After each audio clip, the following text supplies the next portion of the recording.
Phil Mendoza again. Welcome back here to the Rockslide Alpha collaboration. Today we're going to be talking about peep sights, and I'm going to refer back to my whiteboard. And I really appreciate it. I apologize about this glare right here because it's a pain in my rear, but you know what? I need to have some decent lighting. I'm in my basement, so I'm going to leave it for now. Hopefully it doesn't piss too many of you off. But peep sights, proper alignment, proper setup, understanding the concept of a peep sight and what it's there for. Essentially, the peep sight is a rear sight to your bow sight, which is your front sight.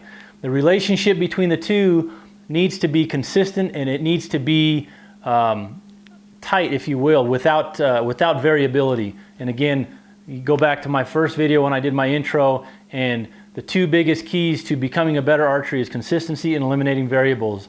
That also is very prevalent here. So if you take my awesome drawing here of a peep sight on a compound bow, most of these are round in shape. Some of them are not. Most of them are round in shape. There are some peep sights on the market that are not round in shape, of which I am less of a fan of. And I'll tell you the reason why is I truly believe, from my experience as a target archer and competing against some of the best archers in the world, the next time you see a pro level archer with a peep sight that splits the string and doesn't have a bottom like that is the first time you're going to see a peep sight like that on a target archer's bow, because that does not give you consistency, and consistency is where accuracy is at. So I'm going to leave that comment at that. Not a huge fan of other peep alignment sights on the market. I'm a believer in your bread and butter, round sight, round peep.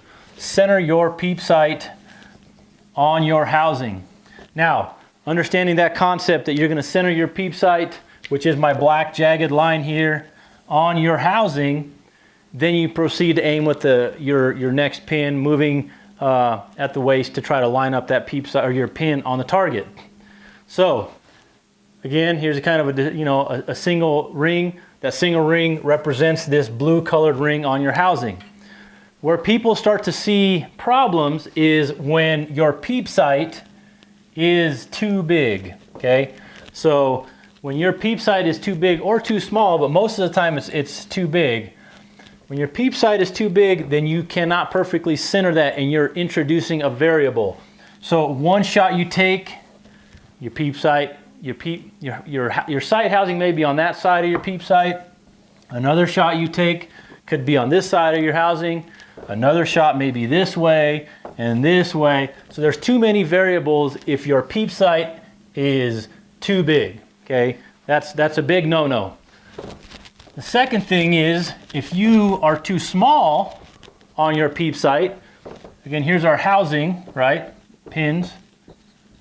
If you can't ever see that ring and your peep actually is kind of in here, and you're depending on centering that each pin on your housing of on your peep, excuse me, then again, you have too many, there's not enough references. The thing about compound archery is it's all about references and systems to help you be more accurate. So understanding this system, in my opinion, the best way to utilize this system is to make sure that your peep sight is as tight to your sight housing as possible. Here's where the problem comes into play. It's lighting situations. The way that your eyes dilate and perceive light on a bright sunny day as opposed to a low light situation, early morning, late afternoon, when most of us are actually getting those shots on some of these animals, it's different. If you have your peep sight optimally set up for bright light situations, it's not going to be optimal for dim situations, and vice versa. So there's a few things that you can do. Technology is awesome nowadays. Spot Hogg created this multicolored ring a couple years ago, and I really like it. It gives you the ability to set your peep sight up to a bright situation, for example, maybe on your inner ring, and as things get dimmer or the light is less throughout the day or early morning, you'll see more of that ring, but you'll always be able to center it. The second thing is, on my bow here I'm playing with here, it's called an insight peep system. What this allows you to do is change the aperture within that peep, and you have multiple apertures to really fine-tune that setup. Obviously, we can dial in or fine-tune your peep housing centering by moving your sight closer or further away from the bow or from your eye. and secondary to that, again, the Peep Sight. So there are some systems in place to help you eliminate that variable. I'm going to do a product review or highlight, if you will, on that Insight Peep system, as it has a ton of great qualities, not just the ability to change out your diameter of your peep, but that's going to be on a later video.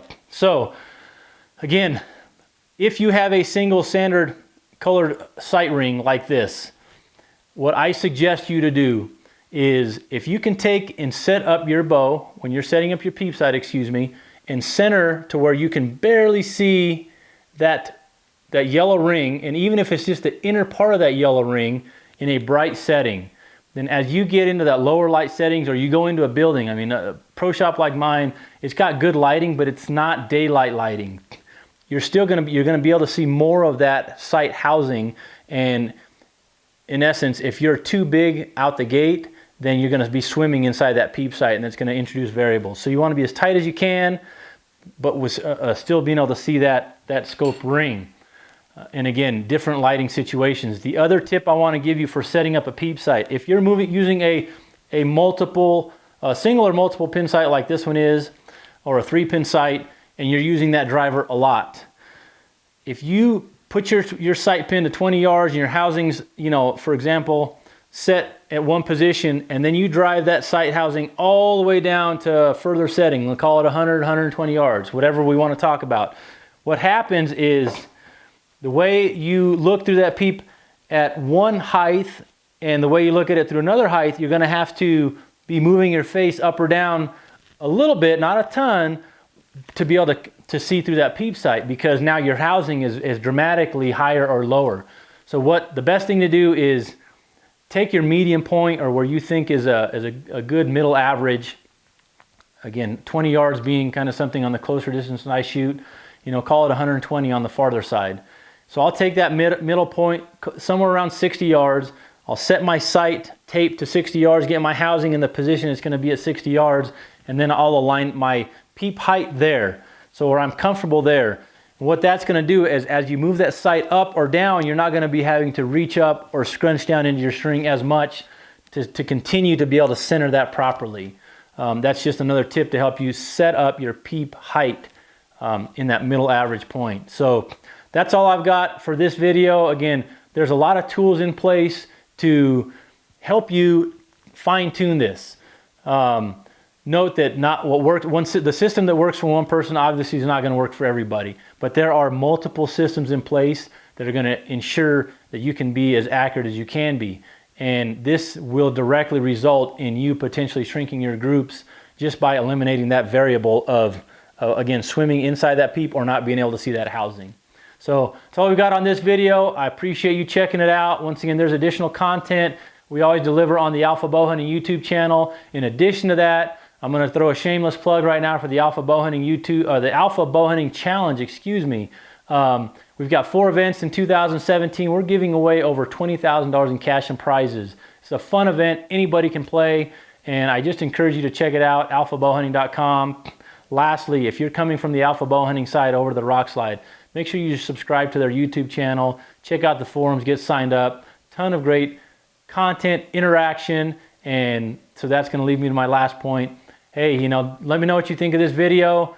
Again, understanding what the intro video was before, kind of trying to target that middle group, that middle 80% of the bow hunting community, and just eliminate some variables, dial up your game a little bit, and make you a better shooter. So I hope you enjoyed this one. I'm Phil Mendoza, and I'm encouraging you to dream big and shoot straight. Check you on the next one.